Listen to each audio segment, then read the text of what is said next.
नमस्कार दोस्तों, स्वागत है आप सभी का अपने YouTube चैनल पे। तो आज हम लोग बात करने वाले हैं कंपटीशन एग्ज़ाम के दृष्टिकोण से।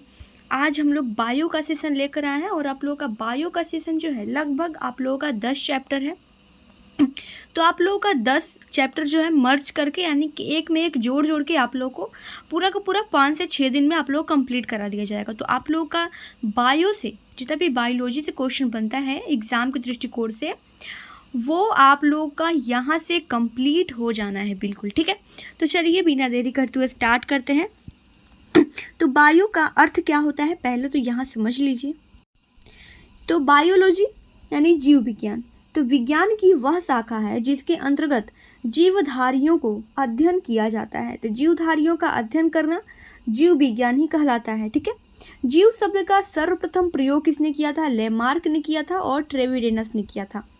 इन वैज्ञानिकों ने 1801 ईस्वी में इसका सर्वप्रथम प्रयोग किया था और जीव शब्द दिया था, ठीक है। जीव विज्ञान के भाग कितने हैं? तो 2 भाग हैं। एक होता है जंतु विज्ञान, एक होता है वनस्पति विज्ञान। तो जंतु विज्ञान और वनस्पति विज्ञान को अरस्तु ने क्या किया?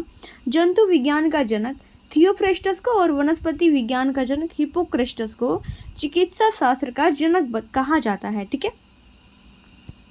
नेक्स्ट है कि अब देखिए यहाँ पे आप लोगों को दिया गया है कि इस तरह के अध्ययन को हम लोग जैसे मधुमक्खी पालन के अध्ययन को क्या कहते हैं, तो अध्ययन के विज्ञान को क्या कहते हैं। जैसे आप लोगों को पता ही होगा कि भूकंप के अध्ययन को सिस्मोलॉजी कहते हैं, या फिर जैसे कोई एग्जाम्पल ले लीजिए उसका। तो इसी तरह से आप लोग का यहाँ पे बायो में भी देखने को मिलता है। तो आप लोग यहाँ से देख लीजिए और इतना ज़्यादा देखिए, यहाँ तक इतना ज़्यादा दिया हुआ है कि आप लोगों को एग्ज़ाम के एग्ज़ाम में यहीं से क्वेश्चन ही बनेगा, यहाँ से फालतू क्वेश्चन नहीं बनेगा। तो मधुमक्खी पालन के अध्ययन को क्या कहते हैं? एपी कल्चर कहते हैं, ध्यान दीजिएगा।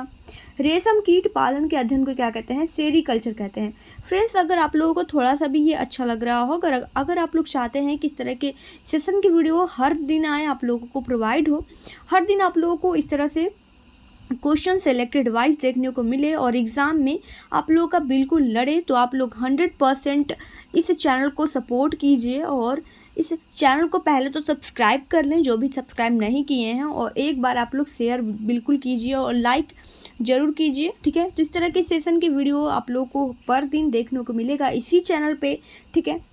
नेक्स्ट है कि मत्स्य पालन के अध्ययन को क्या कहते हैं? पीसी कल्चर कहते हैं। मत्स्य पालन के अध्ययन को पीसी कल्चर कहते हैं। नेक्स्ट है फूलों का अध्ययन। फूलों का अध्ययन क्या कहलाता है? एंथोलॉजी कहलाता है, ठीक है। फूलों का अध्ययन एंथोलॉजी कहलाता है। कीटों का अध्ययन क्या कहलाता है? तो एंटोमोलॉजी कहलाता है, ठीक है। कीटों का अध्ययन एंटोमोलॉजी कहलाता है। पक्षियों का अध्ययन ऑर्निथोलॉजी कहलाता है। जीवाश्मों का अध्ययन पेलिएंटोलॉजी, ठीक है। यहाँ पे देखिए हिंदी में थोड़ा समझ में नहीं आ रहा, अगर इंग्लिश में यहाँ पे आप लोगों को यही चीज़ देखने को मिलेगा, ठीक है। अगर आप लोग इंग्लिश में एग्ज़ाम इंग्लिश मीडियम से दे रहे हैं कोई भी एग्ज़ाम, तो यहाँ पे इंग्लिश में भी इसको पेलेंटियोलॉजी इस तरह से कुछ देखने को मिलेगा। तो आप लोग यहाँ से जो है यही सेम चीज़ इंग्लिश में भी लिखा रहेगा, तो आप लोग को दिक्कत नहीं होगी यहाँ से, ठीक है। तो जीवाश्मों के अध्ययन को पेलिएंटोलॉजी कहा जाता है। जीवधारियों एवं वातावरण का पारस्परिक अध्ययन क्या कहलाता है? पारिस्थितिकी कहलाता है। विष विज्ञान को क्या कहते हैं? टॉक्सिकोलॉजी, क्योंकि टॉक्सिक मतलब क्या होता है आप सभी को पता है। टॉक्सिक मतलब होता है विष होता है, और विष विज्ञान के अध्ययन को टॉक्सिकोलॉजी कहा जाता है। रोगों का प्रकृति, लक्षण और कारणों का अध्ययन को पैथोलॉजी कहते हैं। प्राणियों के शरीर पर आयु का अध्ययन किया जाता है, ठीक है, जेरेंटोलॉजी। अगर यहीं भी पूछे वृद्धावस्था का अध्ययन तो भी जेरेंटोलॉजी ही हो जाएगा। पादप जीवाश्मों का अध्ययन पॉलियोबॉटनी कहते हैं। पादप जीवाश्मों का अध्ययन क्या कहते हैं? पॉलियोबॉटनी। हृदय और उसकी बीमारियों का अध्ययन कार्डियोलॉजी कहलाता है, ठीक है। अंगूरों का उत्पादन और अध्ययन वीटी कल्चर कहलाता है। पक्षियों का अध्ययन ऑर्निथोलॉजी कहलाता है। सर्पों के विषय में अध्ययन सर्पेटोलॉजी कहलाता है, ठीक है। विषय जनसंख्या एवं मानव जाति का महत्वपूर्ण आंकड़ा का अध्ययन यानी कि जनसंख्या का अध्ययन जननांकिकी कहलाता है। वैज्ञानिक विवरण के तुलनात्मक अध्ययन इथनोलॉजी कहलाता है। मिट्टी का अध्ययन पैडोलॉजी। और जैविक जगत में होने वाले कार्य, गुण और पद्धति का अध्ययन बायोनिक्स कहलाता है। सप्तकोश का संयोजन लेक्सिकोग्राफी और मृदा विहीन पादप संवर्धन हाइड्रोपोनिक्स कहलाता है। गुर्दे की पथरी किरणों के द्वारा तोड़ना लिथोट्रिप्सी कहलाता है। आप लोग यहाँ पे नया देखने को मिला होगा कि गुर्दे की पथरी किरणों के द्वारा तोड़ना क्या कहलाता है? लिथोट्रिप्सी। वर्मी कल्चर में प्रयुक्त वर्म होता है अर्थवर्म, ठीक है। वर्मी कल्चर में तो समझ रहे हैं आप लोग, केचुआ को देखे हैं, केचुआ, तो वही उसी केचुए के अध्ययन को क्या कहते हैं? वर्मी कल्चर कहलाता है। और वर्मी कल्चर में प्रयुक्त वर्म होता है जो केचुआ होता है, अर्थवर्म होता है, यानी कि भूमि से संबंधित होता है। चींटियों का अध्ययन मर्मिकोलॉजी कहलाता है। जन्म के पूर्व आनुवंशिकी के नियमों के आधार पर जीन के द्वारा मानव जाति का सुधार सूजननिकी कहलाता है, ठीक है।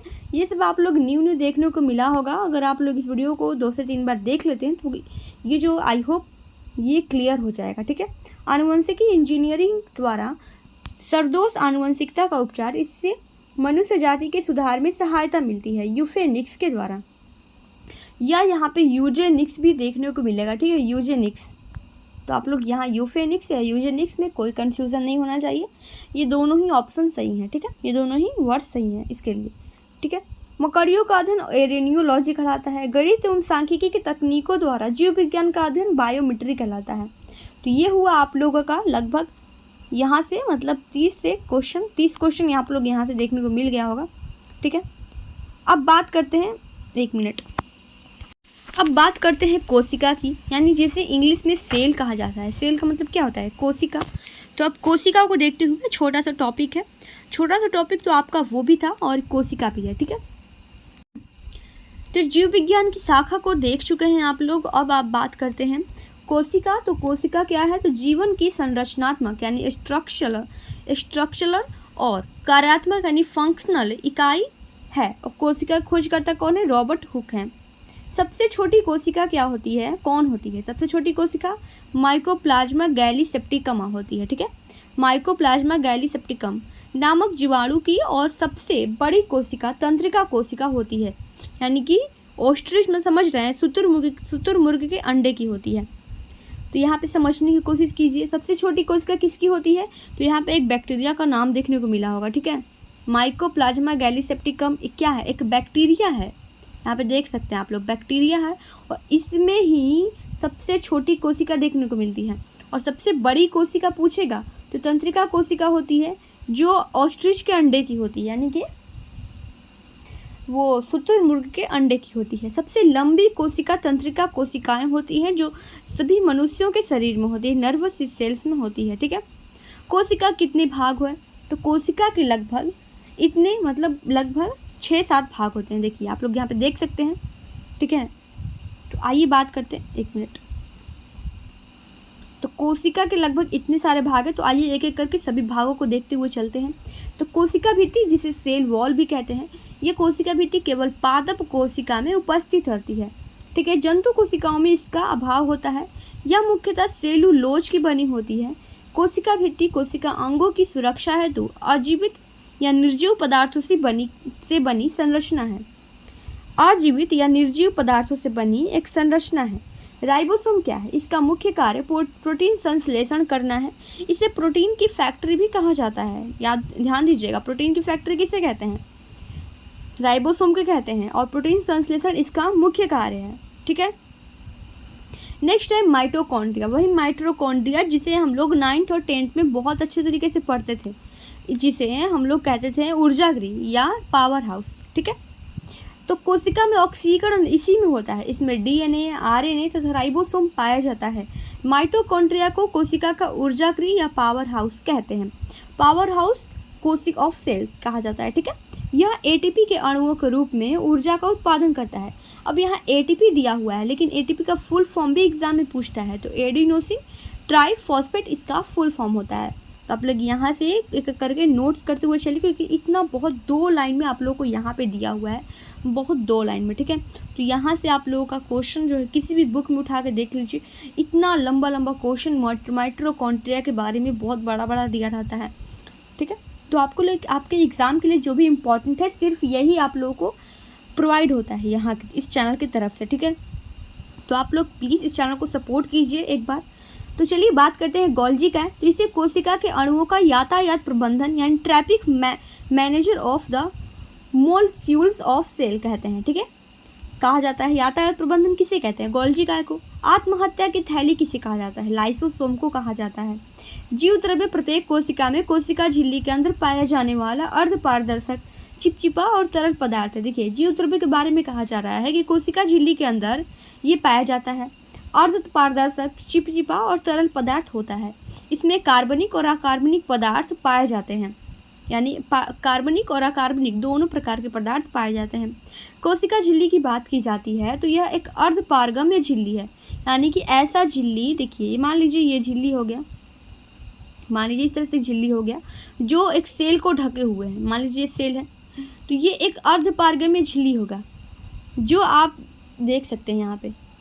देखिए ये देख सकते हैं, ये मान लीजिए कोशिका झिल्ली है और यहाँ पे देखिए अर्धपारगम्य, यानी कि आसानी से आर पार देखा जा सकता है इसके, तो इसी को कहते हैं अर्धपारगम्य झिल्ली, जिसका कार्य क्या होता है? अणुओं का परिवहन करना, यानी कि इसमें छोटा छोटा रेशा टाइप का कुछ बना रहता है और इसमें से ही अणुओं का परिवहन होता है।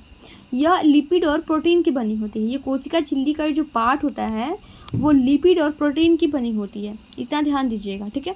तो कोशिका झिल्ली किसकी बनी होती है? लिपिड और प्रोटीन की बनी होती है। इसी के साथ ही मिलते हैं नेक्स्ट वीडियो में। Thanks to all. अगर आप लोगों को थोड़ा सा भी वीडियो अच्छा लगा हो तो प्लीज़ एक बार लाइक, सब्सक्राइब और शेयर करना बिल्कुल मत भूलिएगा। थैंक्स टू ऑल, ठीक है, धन्यवाद।